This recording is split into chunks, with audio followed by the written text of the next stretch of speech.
Hello और नमस्कार दोस्तों, मैं हूं ईश्वर प्रजापति और स्वागत है आपका MPGK की अपनी इस श्रृंखला के अंदर।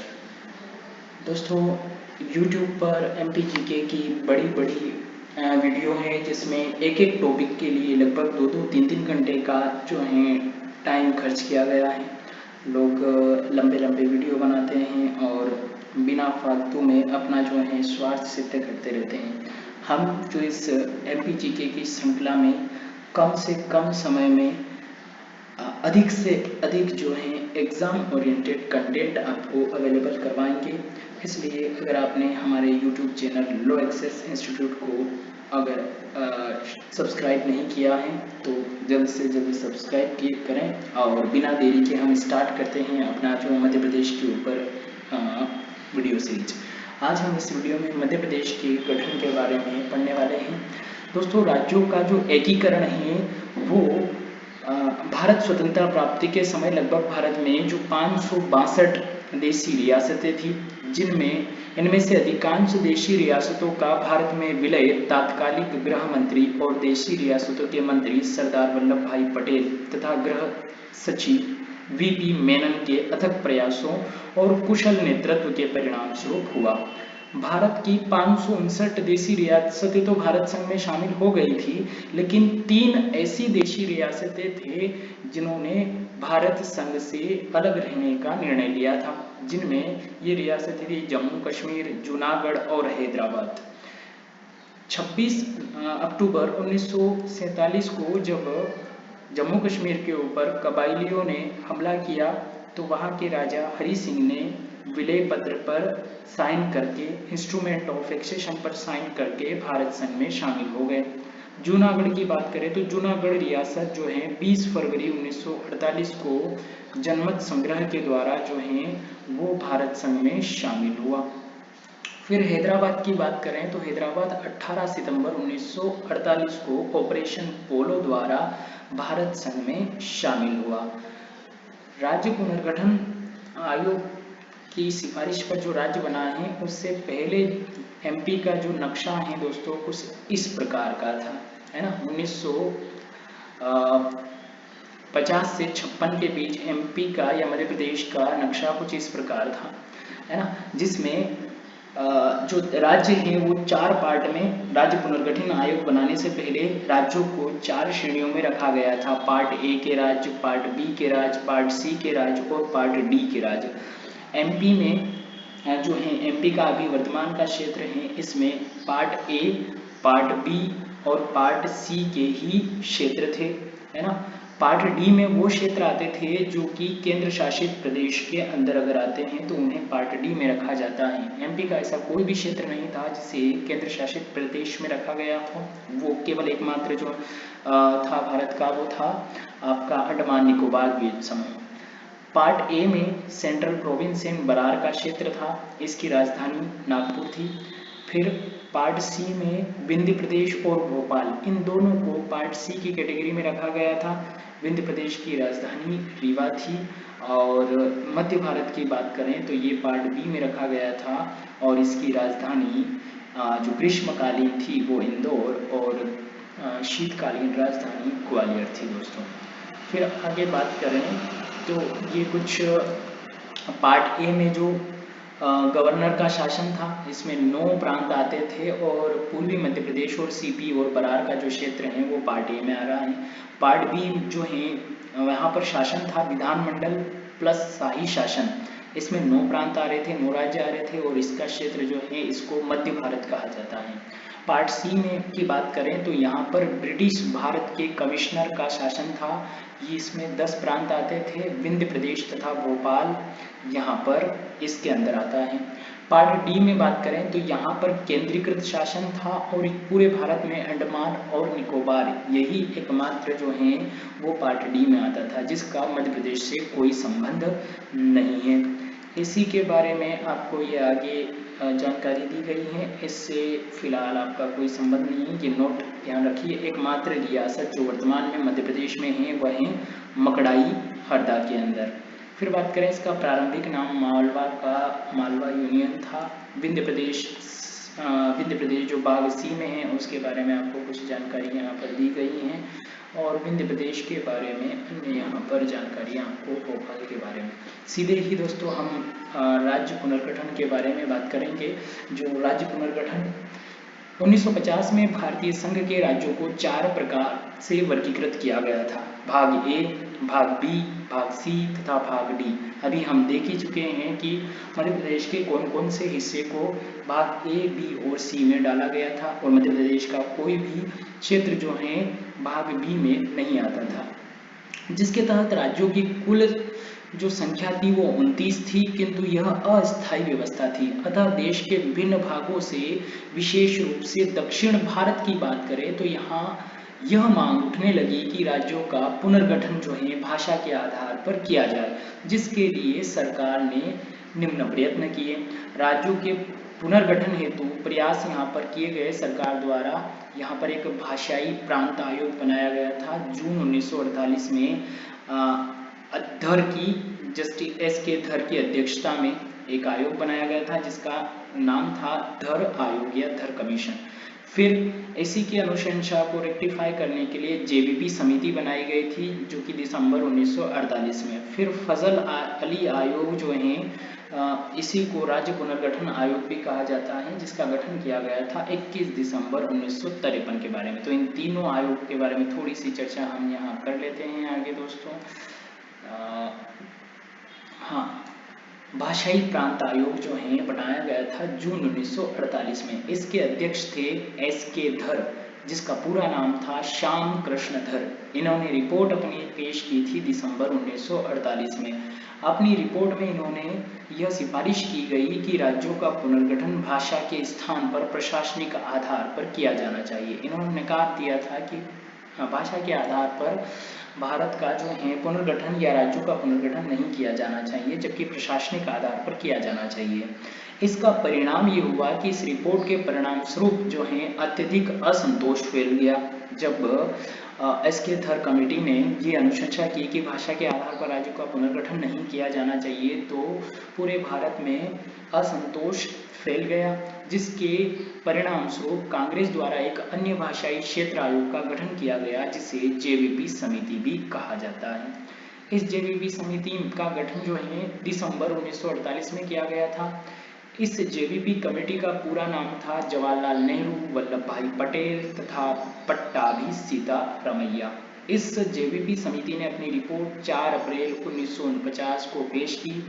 इस रिपोर्ट इस आयोग ने इस बात का औपचारिक रूप से अस्वीकार किया कि राज्यों का पुनर्गठन भाषा के आधार पर होना चाहिए। केवल भाषा के आधार पर राज्यों का पुनर्गठन होना चाहिए, इस बात को जेबीपी समिति ने भी नकारा गया। फिर इस रिपोर्ट का परिणाम यह रहा कि इस आयोग की रिपोर्ट के विरोध में एक लंबा विरोध आंदोलन हुआ, और 56 दिन की हड़ताल के बाद कांग्रेस के ही एक नेता पोट्टी श्रीरामुलु का निधन हो गया, जिसके दबाव के चलते भारत सरकार को भाषा के आधार पर पहला राज्य गठित करना पड़ा। भाषा के आधार पर पहला जो राज्य गठित किया गया था श्रीरामुलु की मृत्यु के बाद, वो था तेलुगु भाषी राज्य आंध्र प्रदेश, जिसकी स्थापना हुई थी 1 अक्टूबर 1953। फिर इसके बाद जो है फजल अली आयोग का गठन किया गया, जिसी की अनुशंसा पर, जिसी को राज्य पुनर्गठन आयोग भी कहा जाता है। इस फजल अली आयोग को आंध्र प्रदेश के गठन के पश्चात अन्य क्षेत्रों से भी भाषा के आधार पर राज्य बनाने की मांग उठने लगी, जिसके चलते सरकार को 21 दिसंबर 1953 को एक 3 सदस्यीय राज्य पुनर्गठन आयोग को गठित करने के लिए विवश होना पड़ा। इसका गठन जो है 21 दिसंबर 1953 को किया गया, जिसके अध्यक्ष थे जस्टिस फजल अली। इनके 2 अन्य सदस्य के.एम. पणिक्कर तथा हृदयनाथ कुंजरू। इसने अपनी रिपोर्ट 30 दिसंबर 1955 को पेश की गई। इस रिपोर्ट में इस आयोग ने एक राज्य एक भाषा के सिद्धांत को अस्वीकार कर दिया, किंतु राज्यों के गठन का एक आधार भाषा को भी बनाया जा सकता है। साथ ही प्रशासनिक दृष्टिकोण को भी ध्यान में रखना आवश्यक है। भाषा और प्रशासनिक दृष्टिकोण दोनों को मिला जुला कर इन्होंने अपनी एक रिपोर्ट जो है फजल अली आयोग ने पेश की गई। इसी फजल अली आयोग की अनुशंसा पर जो है 1956 में 16 राज्य व 3 केंद्र शासित प्रदेशों का गठन किया गया। परिणाम, इस आयोग की सिफारिश पर सरकार ने 7वां संविधान संशोधन अधिनियम 1956 अर्थात राज्य पुनर्गठन अधिनियम 1956 को पारित किया, जिसके तहत भाग ए बी सी की जो व्यवस्था थी वो समाप्त करते हुए 14 राज्य व 6 केंद्र शासित प्रदेशों का गठन किया गया। फजल अली आयोग ने 16 राज्य और 3 केंद्र शासित प्रदेशों के गठन की अनुशंसा की थी, लेकिन 7वां संविधान संशोधन लागू करके जो 1956 में संविधान के अंदर जो है संशोधन किया गया और उसके बाद 14 राज्य और 6 केंद्र शासित प्रदेशों का गठन किया गया, जिसमें एक राज्य मध्य प्रदेश भी था, है ना। इसी 7वें संविधान संशोधन 1956 के परिणाम स्वरूप जो है मध्य प्रदेश का गठन हुआ। 14 राज्य बने थे, जिनमें से एक मध्य प्रदेश भी था। 7वें संविधान संशोधन अधिनियम 1956 द्वारा संविधान का भाग 7 जो था उसको यहाँ पर रिपील कर दिया। दोस्तों, संविधान में आपने देखा होगा कि भाग 7 जो है वो रिपील कर रखा है। उसमें भाग ABC की राज्यों की व्यवस्था थी और राज्य पुनर्गठन आयोग आने के बाद जो है वो व्यवस्था निरसित या रिपील कर दिया गया है, वहां से डिलीट उसको कर दिया गया है। मध्य प्रदेश का पुनर्गठन हुआ इस राज्य पुनर्गठन आयोग के आधार पर। राज्य पुनर्गठन आयोग 1953 की सिफारिश के आधार पर 1 नवंबर 1956 को मध्य प्रदेश राज्य का गठन किया गया, जिसमें पूर्व मध्य प्रदेश भाग ए, भाग बी, भाग सी, भाग डी की सीमाओं को निम्नलिखित रूप से परिवर्तित किया गया। ठीक है, तो यहाँ पर मध्य प्रदेश को इस प्रकार से यहाँ पर परिवर्तित किया गया और मध्य प्रदेश 1956 के राज्य पुनर्गठन आयोग के आधार पर हमारा प्यारा मध्य प्रदेश शुभ का दाता, सबका साथी, शुभ का संदेश, कुछ इस तरीके से हमारा मध्य प्रदेश दिखाई देता था 1956 के राज्य पुनर्गठन आयोग की अनुशंसा के आधार पर। ठीक है, यहाँ इसका 1956 के आधार पर जो मध्य प्रदेश बनाया गया था उसका क्षेत्रफल जो है वो 4,43,446 वर्ग किलोमीटर था। ठीक है, इसमें 1 नवंबर 1956 को जो 43 जिले थे, दोस्तों ध्यान रखना है 43 जिले थे, और 31 अक्टूबर 2000 को जब 1 नवंबर को छत्तीसगढ़ अलग हुआ था, उससे पहले तक यहाँ पर 61 जिले बन चुके थे। जब मध्य प्रदेश बना था तब 8 संभाग थे, लेकिन छत्तीसगढ़ के अलग होने तक यहाँ पर 12 संभाग हो चुके थे। फिर मध्य प्रदेश की आंतरिक पुनर्गठन की बात करें तो 13 दिसंबर 1971 को होशंगाबाद को प्रदेश का 10वां संभाग बनाया गया, जो आज नर्मदापुरम संभाग के नाम से जाना जाता है। 26 जनवरी 1972 को सीहोर जिले की भोपाल, हुजरू व बेरसिया तहसील को अलग करके भोपाल को प्रदेश का 44वां जिला बनाया गया। दोस्तों, 1972 से पहले तक भोपाल एक जिला नहीं था। 1972 में भोपाल को भोपाल, हुजरू और बेरसिया तहसील को लेते हुए एक अलग जिला 44वां जिला बनाया गया एवं दुर्ग से राजनांदगांव को अलग करके 45वां जिला बनाया गया। 1980 में 2 नए संभाग चंबल और बस्तर बनाए गए और इस प्रकार 1980 में संभागों की संख्या 12 हो गई व जिलों की संख्या 45 हो गई। मध्य प्रदेश में समय समय पर अलग जिलों के गठन की मांग उठती रही और उनके लिए समितियां यहाँ पर बनाई जाती रही, है ना। तो 1982 में एक समिति बनाई गई थी जिसका नाम था BR दवे समिति। इसने अपनी रिपोर्ट 1998 में पेश की और इसी रिपोर्ट के आधार पर 10 नए जिले बनाए गए। फिर 1998 में एक और समिति बनाई गई जिसका नाम था सिंहदेव समिति, जिसने अपनी रिपोर्ट 1998 में पेश की, जिसके आधार पर 6 नए जिले बनाए गए। फिर उसके बाद जो है 2003 में एक बोस समिति बनाई गई जिसने 2003 में ही अपनी रिपोर्ट पेश की और उसके आधार पर 3 जिले यहाँ पर दोस्तों बनाए गए हैं। तो 1998 में बात करें तो मंडला से अलग करके डिंडोरी बनाया गया, खरगोन से बड़वानी, जबलपुर से कटनी और मुरैना से श्योपुर बनाया गया।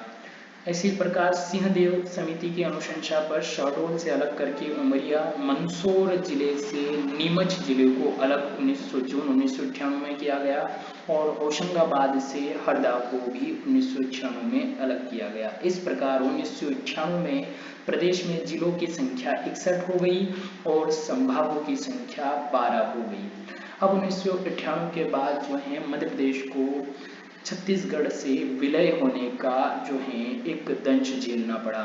राज्य पुनर्गठन विधेयक 2000 संविधान के अनुच्छेद 3 के तहत मध्य प्रदेश के लगभग 30.47% भूभाग को अलग करके 1 नवंबर 2000 को छत्तीसगढ़ के नाम से देश का एक 26वां राज्य बनाया गया, जिसमें मध्य प्रदेश के 3 संभाग व 16 जिले शामिल किए गए। इस प्रकार 31 अक्टूबर 2000 को मध्य प्रदेश से छत्तीसगढ़ के पृथक होने के पश्चात यहाँ पर निम्नलिखित परिवर्तन हुए, जो कि मध्य प्रदेश का क्षेत्रफल था 4,43,446 वर्ग किलोमीटर, ये घटकर 3,08,252 वर्ग किलोमीटर रह गया है।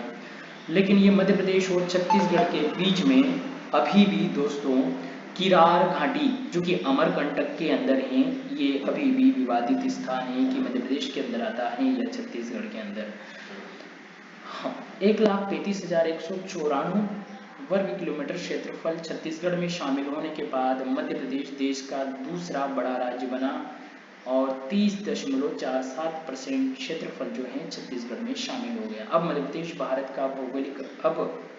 भारत के भौगोलिक का 9.38 भाग रह गया है। इस प्रकार जो है मध्य प्रदेश से जो छत्तीसगढ़ अलग हुआ, उसके बाद जो है यहाँ पर मध्य प्रदेश में छत्तीसगढ़ के अलग होने से पहले 40 लोकसभा की सीटें थी। राज्यसभा की सीटों की बात करें तो 16 थी और विधानसभा की जो सीटें हैं उनकी बात करें तो 320 विधानसभा की सीटें थी। जो लोकसभा की सीटें 40 थी, उसमें से 1 नवंबर 2000 के बाद जो है 29 सीटें मध्य प्रदेश में लोकसभा की हैं और 11 सीटें जो हैं छत्तीसगढ़ को दे दी गई हैं। फिर राज्यसभा की सीटों की बात करें तो कुल 16 सीटें थी मध्य प्रदेश में, लेकिन छत्तीसगढ़ को इनमें से 5 सीटें छत्तीसगढ़ को दे दी गई हैं और 11 सीटें मध्य प्रदेश के अंदर हैं। विधानसभा सीटों की बात करें तो 320 थी, 320 में से 230 जो है मध्य प्रदेश के अंदर हैं और 90 सीटें अभी जो हैं वो छत्तीसगढ़ के अंदर हैं। जिस समय मध्य प्रदेश और छत्तीसगढ़ का विभाजन हुआ है, उस समय मध्य प्रदेश के जो मुख्यमंत्री थे वो श्री दिग्विजय सिंह थे और राज्यपाल की बात करें तो डॉक्टर भाई महावीर मध्य प्रदेश के राज्यपाल थे। जिस समय छत्तीसगढ़ बना उस समय छत्तीसगढ़ में कुल 16 जिले थे और यहाँ छत्तीसगढ़ के क्षेत्रफल की बात करें तो 1,35,194 वर्ग किलोमीटर क्षेत्रफल था और यहाँ के मुख्यमंत्री की बात करें तो अजीत प्रमोद जोगी थे, अजीत प्रमोद जोगी। और राज्यपाल की बात करें तो दिनेश नंदन सहाय यहाँ के जो हैं वो राज्यपाल हैं। फिर बात करें 2003 में, अब ये जो छत्तीसगढ़ अलग हो गया है उसके बाद जो है वर्तमान के सफ़र की बात करें मध्य प्रदेश के तो 2003 में जो बोस समिति बनाई गई थी, इस बोस समिति की अनुशंसा पर 15 अगस्त 2003 को बोस समिति की सिफारिश पर मध्य प्रदेश में 3 नए जिले बनाए गए। गुना जिले से अलग करके एक अशोकनगर जिला बनाया गया और शहडोल से अलग करके अनूपपुर जिला बनाया गया। खंडवा से अलग करके बुरहानपुर बनाया गया। फिर 2008 में नए जिलों व संभागों का गठन हुआ है। 17 मई 2008 को अलीराजपुर है ना झाबुआ से अलग करके 2008 में अलीराजपुर का जन्म हुआ, जो प्रदेश का 49वां जिला बना। फिर 2008 में ही सीधी से अलग करके सिंगरौली का जन्म हुआ है, जो प्रदेश का 50वां जिला बना। 14 जून 2008 को शहडोल को संभाग बनाया गया और ये प्रदेश का 10वां संभाग बना। 26 अगस्त 2008 को होशंगाबाद संभाग का नाम बदलकर नर्मदापुरम संभाग किया गया। बैतूल को भोपाल संभाग से हटाकर नर्मदा संभाग में जोड़ दिया गया और 2003 में फिर एक और नया जिला जो शाजापुर से अलग करके आगर मालवा बनाया गया, 51वां जिला। फिर 2018 में 1 अक्टूबर 2018 को टीकमगढ़ जिले से अलग करके निवाड़ी जिला बनाया गया, जो कि 52वां जिला बना है। फिर जो हैं 2023 में 3 और ज़िले बनाए गए हैं। 13 अगस्त 2023 को मऊगंज बनाया गया है, 5 अक्टूबर 2023 को पांडुर्ना और 17 से अलग करके मेहर 55वां जिला बनाया गया है। मऊगंज की बात करें तो मऊगंज के अंदर जो हैं 3 तहसीलें हैं, मऊगंज, हनुमना तथा नईगढ़ी। देव तालाब अभी ऐसी तहसील हैं जो अभी मऊगंज के अंदर प्रस्तावित हैं। मऊगंज के क्षेत्रफल की बात करें, ये अभी जो है लेटेस्ट एग्जाम में आपके इम्पोर्टेंट हो जाता है दोस्तों, क्योंकि नए जिले हैं, इनका क्षेत्रफल या इनके यहाँ पर इन जिलों में कौन एसपी और कलेक्टर हैं, तो इनके बारे में थोड़ी सी जानकारी हमें होनी चाहिए। तो क्षेत्रफल की बात करें तो मऊगंज का क्षेत्रफल है 1,08,066.88 वर्ग किलोमीटर और यहाँ की जनसंख्या की बात करें तो यहाँ की 6,16,653 जनसंख्या है। लोकसभा क्षेत्र यहाँ का रीवा है, विधानसभा क्षेत्र मऊगंज व देव तालाब है। यहाँ के पहले कलेक्टर की बात करें तो अजय श्रीवास्तव हैं और एसपी की बात करें तो वीरेंद्र जैन हैं। रीवा संभाग में जिले मऊगंज तथा मेहर हैं। रीवा में शेष तहसीलें अभी 8 तहसीलें और बची हुई हैं। ठीक है दोस्तों, और विशेष मऊगंज के बारे में बात करें तो डॉक्टर लाल बिहारी कुशवाहा ने इसे मध्य प्रदेश का जिगर कहा है मऊगंज को। गठन के पश्चात मध्य प्रदेश की उत्तर प्रदेश की सीमा से लगने वाले जिलों की संख्या जो है वो 14 हो चुकी है। 54वां जिला पांडुर्ना बना है। इसका गठन 5 अक्टूबर 2023 को छिंदवाड़ा से अलग करके बनाया गया है। इसमें 2 तहसीलें हैं, पांडुर्ना और सोसर। यहाँ के क्षेत्रफल की बात करें तो क्षेत्रफल है इसका 2,522.22 वर्ग किलोमीटर और जनसंख्या की बात करें तो 3,74,330 लोग यहाँ पर पांडुर्ना जिले में निवास करते हैं। अभी लोकसभा क्षेत्र जो है पांडुर्ना का वो छिंदवाड़ा है और विधानसभा क्षेत्र यहाँ पर 2 हैं, पांडुर्ना और सोसर। पांडुर्ना के पहले कलेक्टर की बात करें तो अजय देव शर्मा हैं और पहले एसपी की बात करें तो राजेश त्रिपाठी हैं। नदी यहाँ पर जाम नदी टोगमार में लागी लगता है। इस जाम नदी के तट पर पांडुर्ना जिला बनने के बाद प्रदेश का सबसे बड़ा जिला शिवपुरी है। छिंदवाड़ा में शेष 12 तहसीलें हैं, है ना। प्रदेश का सबसे बड़ा जो जिला है अब शिवपुरी है। जब तक छिंदवाड़ा से पांडुर्ना अलग नहीं हुआ था तब तक प्रदेश का सबसे बड़ा जिला जो था वो छिंदवाड़ा था, लेकिन छिंदवाड़ा से अब पांडुर्ना बन गया है, इसलिए प्रदेश का सबसे बड़ा जिला क्षेत्रफल की दृष्टि से शिवपुरी है। छिंदवाड़ा में अभी 12 तहसीलें शेष बची हुई हैं और ये जो आपका पांडुर्ना है ये जबलपुर संभाग का 9वां जिला बना हुआ है। फिर 55वां जिला बात करें मेहर है। इसका गठन 5 अक्टूबर 2023 को सतना से पृथक होकर बना है। इसमें तहसीलें हैं मेहर, अमरपाटन तथा रामनगर। इसका क्षेत्रफल है 2,722.79 वर्ग किलोमीटर। जनसंख्या की बात करें तो 7,42,901 इसमें जनसंख्या है और लोकसभा क्षेत्र इसका सतना है। विधानसभा क्षेत्र की बात करें तो मेहर और अमरपाटन इसका विधानसभा क्षेत्र है। यहाँ के पहले कलेक्टर रानी बाहड़ बने हैं। प्रथम एसपी की बात करें तो सुधीर अग्रवाल और नदी यहाँ पर बहती है तमस नदी। संभाग ये जो है मेहर जिला रीवा संभाग के अंदर आता है। मेहर को संगीत राजधानी भी कहा जाता है। अल्लाह उदल अखाड़ा यहाँ पर स्थित है। यह प्रदेश का 18वां अंतर्वर्ती जिला है। 2003 में 3 नवीन जिलों के निर्माण के पश्चात सीमावर्ती जिलों की संख्या 37 व अंतर्वर्ती जिले जो हैं आपके 18 हो गए हैं। तो दोस्तों ये थोड़ा सा मैप आपको देखना है। इसमें आपको दिखाई दे रहे हैं जो लेटेस्ट जिले बने हैं 2003 के बाद उनको दिखाया गया है। जैसे कि 2003 में 23 में कौन सा जिला है, 2003 में एक तो आपका अशोकनगर जो है ये गुना से अलग करके अशोकनगर बनाया गया है। फिर 2003 में ही जो है खंडवा से अलग करके एक बुरहानपुर बनाया गया है 2003 में दोस्तों। फिर बात करें अपन जो है इधर ये तो अनूपपुर से शहडोल से अलग करके अनूपपुर जिला बनाया गया है। फिर 2008 की बात करें तो 2008 में सीधी से अलग करके सिंगरौली इधर बनाया गया है, सीधी से सिंगरौली। फिर झाबुआ से अलीराजपुर 2008 में बनाया गया है।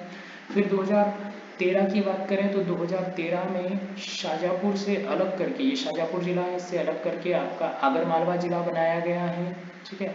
और फिर 2018 में टीकमगढ़ से अलग करके निवाड़ी जिला 2018 में 1 अक्टूबर को बनाया गया है। फिर 2023 की बात करें तो 2023 में 3 जिले बने हैं। 2023 में आपका जो है एक तो रीवा से अलग करके मऊगंज बनाया गया है और सतना से अलग होकर के मेहर जिला बनाया गया है। इसी प्रकार छिंदवाड़ा से अलग करके पांडुना जिला बनाया गया है आपका। तो मध्य प्रदेश के पुनर्गठन के बारे में जितनी आवश्यक बातें थी दोस्तों मैंने आपको बताई हैं, और महज 25 मिनट में मैंने ये वीडियो बना दिया है। आपने YouTube पे देखा होगा कि इसी पुनर्गठन पर लोगों ने 2, 3, 4 वीडियो अपलोड कर रखी हैं और 4 घंटे इसमें ले रखे हैं। दोस्तों जितना काम का है उतना ही आपको पढ़ना है ना। आपको विद्वान नहीं बनना है, आपको एग्ज़ाम क्रैक करनी है, और एग्ज़ाम क्रैक करने के लिए लिमिटेड ही पढ़ना है, क्योंकि मानव मस्तिष्क है, इसकी सीमाएं सीमित हैं दोस्तों। तो आप MPGK के लिए और लॉ से संबंधित अन्य वीडियो के लिए हमारे चैनल पर बने रहें। और अभी तक अगर आपने हमारा चैनल जो है लॉ एक्सेस इंस्टीट्यूट सब्सक्राइब नहीं किया है तो सब्सक्राइब करें और बेल आइकॉन पर भी प्रेस करें। थैंक यू सो मच दोस्तों।